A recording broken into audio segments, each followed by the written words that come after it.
when in fact it's really simple. You just lay it and wait. So, what's the Free Fermentology Foundation?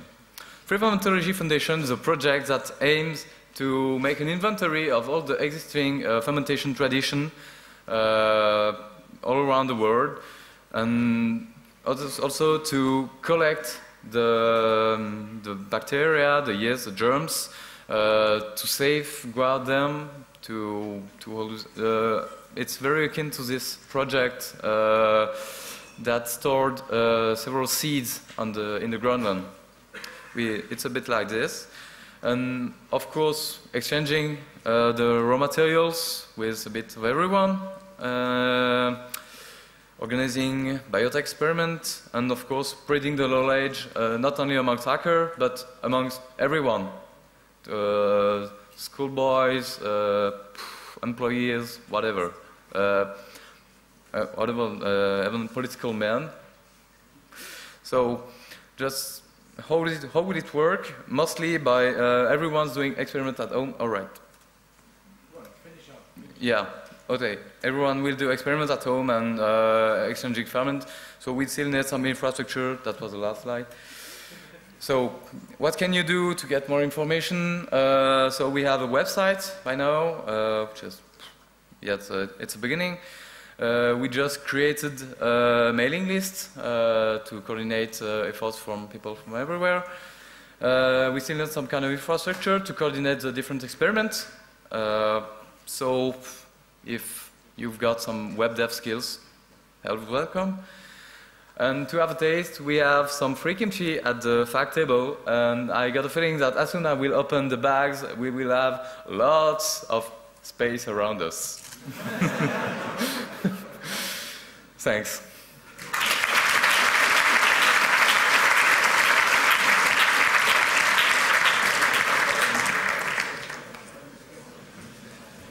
Right. So. Okay, merci. The next talk is one I'm looking forward to. It's about sleep hacking. Sleep hacking. And keywords are polyphasic sleep, sleep stages, dreaming, and napping. And I think we'll all learn a lot now. Right. Yeah. So once I learned that vitamins are the little creatures running around on salad, now I learned that there's cheese with little thingies on them. And sometimes I regret knowing all these things. Yeah, there's worse cheese, I know, but I don't want to know. Okay, so I think I don't need to tell you what hacking is all about. Okay, let me start off. I'm Christiane, or many of you know me as Paula, and well, hacking is about learning something about a topic and then using it for fun and profit, or doing things with it that you wouldn't anticipate for beforehand. And so this is about sleep, and it's very natural. You all do it quite frequently, but little know what's going on. And basically, what's governing our daily cycle is that Circadian Cycle. That means you get tired in the night and you're awake at day. And what happens over the day is there are some hormones flowing through your system, and they build up and make you tired. And the most important about those are the melatonin and the neurotransmitter adenosine and the cortisol. But actually, when you start looking around, there's very little known about what's actually going on. And so here's just a quick tour of what's happening, at least in the night. So in the night, you go through at least 4 stages. And this is a particularly curious example where in the later part of the night there was no deep sleep, but this is not representative. So what you're seeing is when you're starting to sleep in, you will go through the phases, the first, the second, and the third. And the third one, it's very deep sleep. You shouldn't want to try to awake when you're in very deep sleep. And after that, so that's around 1 hour and 15 minutes or 1 hour into your sleep cycle, you start dreaming. That's the red plateaus in the diagram. And in the later phases, at about 3 hours in the morning, you will see that you're actually awake. And this happens quite frequently at night. And those are the times that you should try to, well, put your alarm clock to, so you get not awoken when you're in a deep state, but when you're rather awake. And so the easiest sleep hack is sleep more, a multiple of 1.5 hours. It's about 1.5 hours in young people. It gets up to 2 hours per sleep cycle in older people. And you will see that you get out of bed quite easy when you start doing that. Another thing you can do is sleep cycle recognition with motion sensors on your wrists that will wake you up when you start moving in your sleep. So that will be quite a convenient way to get out of bed in the morning.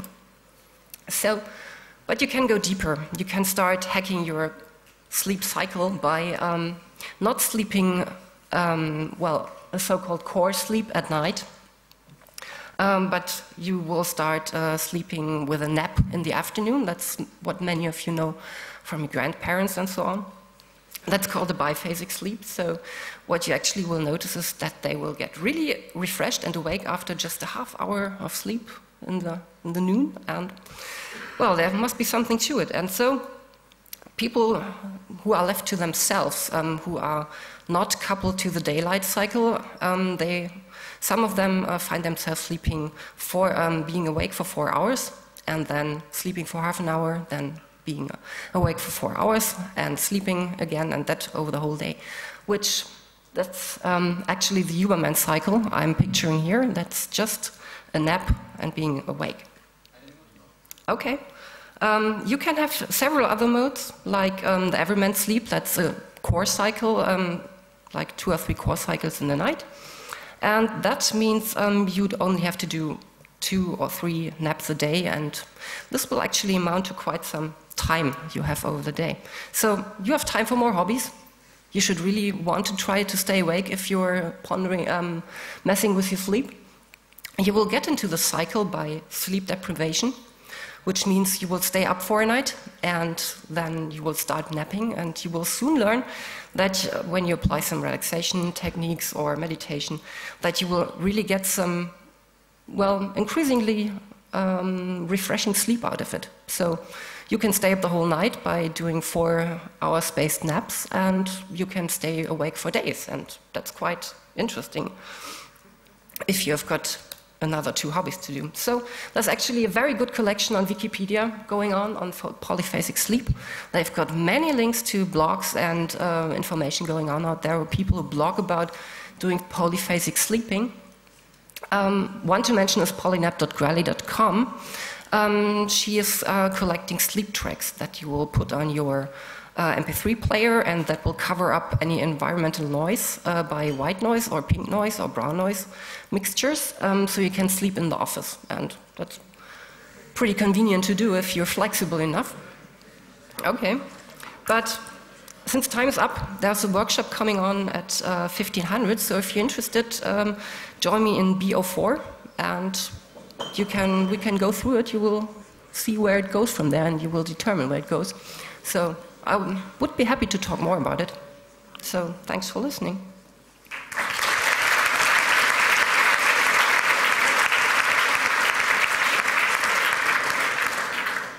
We will now come to the last talk of the day. We could probably go into the break, but we don't, so you have time to actually have a break. So there's one more. Oh, wait. And I completely missed out on you. So that might be 2 talks. Sorry guys for taking another 4 minutes of your time. Everybody's tired by now, but I will try to be very short. The talk is not prepared, so look at me, not on the slides. Wait, there are no slides, but there's a name and an address, which you should see. Right. So.